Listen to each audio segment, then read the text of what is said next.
और ईश्वर हो तो, ईश्वर न हो तो वे जैसे हैं वैसे ही बने रहते हैं। ये बड़ी मजे की बात। एक आदमी मानता है कि ईश्वर है और एक आदमी मानता है कि ईश्वर नहीं, और दोनों की जिंदगी बराबर एक सी। कोई गाली दे तो उसे भी क्रोध आता है जो मानता है कि ईश्वर है, और उसे भी क्रोध आता है जो मानता है कि ईश्वर नहीं। बल्कि कई दफा तो ये देखा जाता है कि जो मानता है ईश्वर है उसे ज्यादा क्रोध आता है, क्योंकि जो मानता है कि ईश्वर नहीं है वो ज्यादा से ज्यादा क्या कर सकता है? आपका गाली दे सकता है, मार सकता है, हत्या कर सकता है, लेकिन जो मानता है ईश्वर है वो आपको नरक तक में खड़ा, उसके पास ज्यादा उपाय क्रोधित होने के। अगर ईश्वर के मानने और न मानने से कोई भी अंतर जीवन में न पड़ता हो तो उसका अर्थ है कि ये ईश्वर से कोई संबंध नहीं है, बौद्धिक बातचीत है।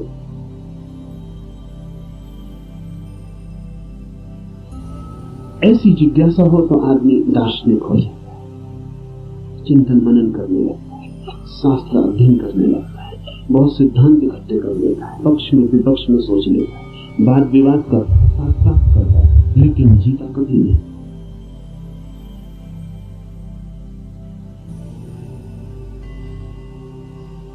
अगर आप इसे जिज्ञासा से भरे तो यात्रा नहीं होगी। जिज्ञासा से भरे हुए लोग वे हैं जो मील के पत्थर के पास बैठ जाते और पूछते हैं मंजिल क्या है, कितनी दूर है, और सदा यही पूछते हैं, लेकिन कभी उठ के चलते नहीं। जानते तो आप भी कितना, क्या कमी है जानने में? करीब करीब सभी कुछ जानते हैं। जो बुद्ध ने जाना हो, महावीर ने, कृष्ण ने जाना हो, वो सभी आप भी तो जानते हैं। गीता में पढ़ के आपको ऐसा नहीं लगता कि ये बातें तो हमें भी मालूम आपको भी, पर सिर्फ बुद्धि तक है, आपके हृदय तक उनका बीज नहीं पहुंचा। और बुद्धि पर रखे हुए विचार वैसे ही होते हैं जैसे पत्थर पर कोई बीज हो रहा है। बीज तो होता है लेकिन पत्थर पर रखा हो, अंकुर नहीं फूट सकता। अंकुर फूटना हो तो बीज को पत्थर से गिरना पड़े, जमीन खोजनी पड़े, और जमीन की भी ऊपर की सतह ठीक नहीं है क्योंकि और गीली जगह चाहिए, थोड़ा जमीन के भीतर पहुंचना पड़े जहां थोड़ी पानी की सुविधा हो, थोड़ा रस बहता हो। बुद्धि पर पत्थर की तरह बीज रख जाते हैं, हृदय तक जब तक न गिर जाए तब तक गीली जगह नहीं मिलती। हृदय में थोड़ा रस बहता है, थोड़ा प्रेम, वहां थोड़ा पानी, वहां कोई बीज गिरे तो अंकुरित होता है, नहीं तो कभी अंकुरित नहीं होता। जिज्ञासु व्यक्तियों के पास बहुत कुछ होता है लेकिन पत्थर पर रखे हुए बीजों की बात। जमीन भी ज्यादा दूर नहीं होती लेकिन थोड़ी यात्रा भी मुश्किल है, चलना बिल्कुल नहीं है तो पत्थर पर ही बीज रखा रह जाता है। इतनी यात्रा तो करनी ही पड़ेगी कि बीज पत्थर से नीचे गिरे, जमीन पर आए, जमीन में जगह खोजे, थोड़ी गीली भूमि को पाए, थोड़ा छिप जाए अंधेरे में। ध्यान रहे, जगत में जो भी जन्म पाता है वो गहन, मौन, एकांत, अंधेरे को चाहता है। बुद्धि में तो जितनी चीजें रखी हैं वो सब खुले प्रकाश में रखी है, वहां अंकुर नहीं होते। हृदय आपके भीतर गीली जमीन में छिपी हुई, वहां कुछ पैदा होता है। इसलिए जो सिर्फ जिज्ञासा से जीते हैं वे विद्वान बन जाते हैं, पंडित बन जाते, ज्ञानी बन जाते, लेकिन कुछ अंकुरित नहीं होता उनके भीतर। कोई नया जन्म, कोई नया जीवन, कोई नए फूल, कुछ भी नहीं। एक और जिससे संबंध है हमारा, एक और भी दिशा है खोज की, उसे हम कहते हैं मुमुक्षा। जानने की फिक्र नहीं है, जीने की फिक्र। जानने की फिक्र नहीं है, होने की फिक्र। ये सवाल नहीं है कि ईश्वर है, सवाल ये है कि क्या मैं ईश्वर हो सकता हूं। अगर ईश्वर वो भी और मैं ईश्वर न हो सकूं तो कोई सार नहीं। सवाल ये नहीं है कि मोक्ष है, सवाल ये है कि क्या मैं भी मुक्त हो सकता हूं। अगर मैं मुक्त हो ही ना सकूं और मोक्ष हो भी कहीं तो क्या अर्थ है। ये बात नहीं है कि आत्मा है भीतर या नहीं, हो या ना हो।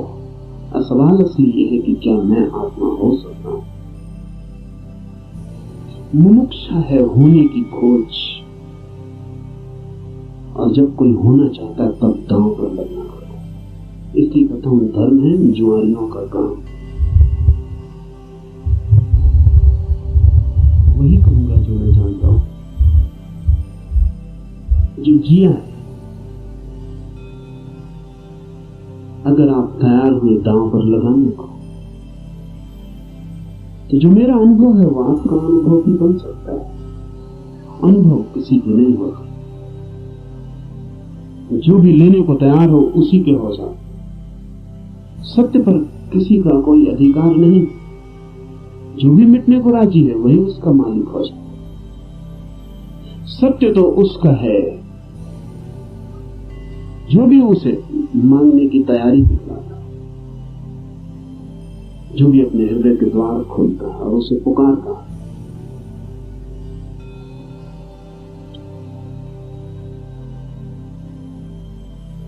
इस उपनिषद को इसीलिए चुना है।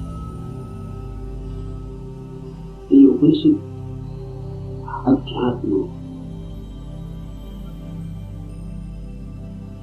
का सीधा साक्षात्कार है। सिद्धांत इसमें नहीं है, इसमें सिद्धों का अनुभव है। इसमें उस सब की कोई बातचीत नहीं है जो कुतूहल से पैदा होती, जिज्ञासा से पैदा होती। नहीं, इसमें तो उनकी तरफ इशारे हैं जो मुमुक्षा से भरे हैं, और उनके इशारे हैं जिन्होंने पा लिया है। कुछ ऐसे लोग भी हैं कि जिन्होंने नहीं पाया, लेकिन फिर भी मार्गदर्शन देने का मजा नहीं छोड़ पाते। मार्गदर्शन में बड़ा मजा है। सारी दुनिया में अगर सबसे ज्यादा कोई चीज दी जाती है तो वो मार्गदर्शन, और सबसे कम अगर कोई चीज दी जाती है तो वो भी मार्गदर्शन। सभी देते हैं, लेता कोई भी नहीं। जब भी आपको मौका मिल जाए किसी को सलाह देने का, तो आप चूकोगे नहीं। जरूरी नहीं है कि आप सलाह देने योग्य हो, जरूरी नहीं कि आपको कुछ भी पता हो जो आप कह रहे हैं, लेकिन जब कोई दूसरे को सलाह देनी हो तो शिक्षक होने का मजा छोड़ना बहुत मुश्किल है। शिक्षक होने में मजा क्या है? आप तत्काल ऊपर हो जाते हैं मुफ्त में, और दूसरा नीचे हो जाता है। अगर कोई आपसे दान मांगने आए तो 2 पैसे देने में कितना कष्ट है, क्योंकि कुछ देना पड़ता है जो आपके पास है। लेकिन सलाह देने में जरा भी कष्ट नहीं होता, क्योंकि जो आपके पास है ही नहीं उसको देने में कष्ट क्या है। आपका कुछ खो ही नहीं रहा, बल्कि आपको कुछ मिल रहा है। मजा मिल रहा है, अहंकार मिल रहा है। आप भी सलाह देने की हालत में हैं आज, और दूसरा लेने की हालत में। आप ऊपर हैं, दूसरा नीचे।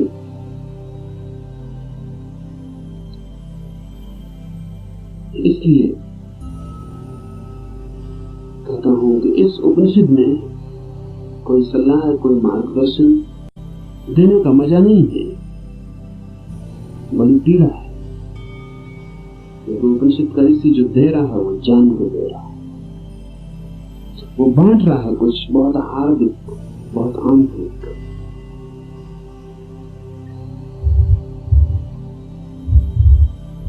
संक्षिप्त इशारे हैं लेकिन गहरे हैं, बहुत थोड़ी सी चोटें हैं लेकिन प्राणघातक। और अगर राजी हो तो तीर सीधा हृदय में चुप जाएगा और जान लिए बिना न रहेगा।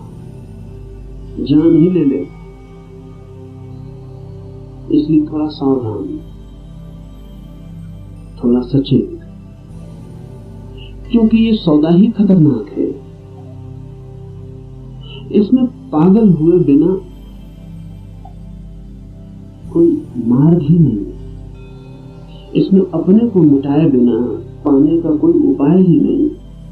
यहां तो खोने वाले ही बस पाने वाले बनते, और इसीलिए इस उपनिषद को भी चुन लिया। ऐसे तो सीधा ही आपसे कह सकता हूं, कोई कारण इस उपनिषद को चुनने का नहीं है, बहाना, आड़, क्योंकि तीर सीधा मारो आदमी बच सकता है, उपनिषद की आड़ से थोड़ी सुविधा रहेगी, इसलिए चुन लिया है कि आपको ऐसा भी पता नहीं लगेगा कि मैं कोई सीधे ही आपको तीर मारूं, तो बचने का जरा उपाय कम हो जाए। सभी शिकारी जानते हैं थोड़ी आड़ से शिकार ठीक हो। ये उपनिषद सिर्फ आड़ है और इससे कुछ लेना देना ज्यादा नहीं। जो मैंने जाना है वही कहूंगा, लेकिन उसमें और उपनिषद में कोई अंतर नहीं है, क्योंकि इस उपनिषद के ऋषि ने जो कहा है वो जानकर ही कहा।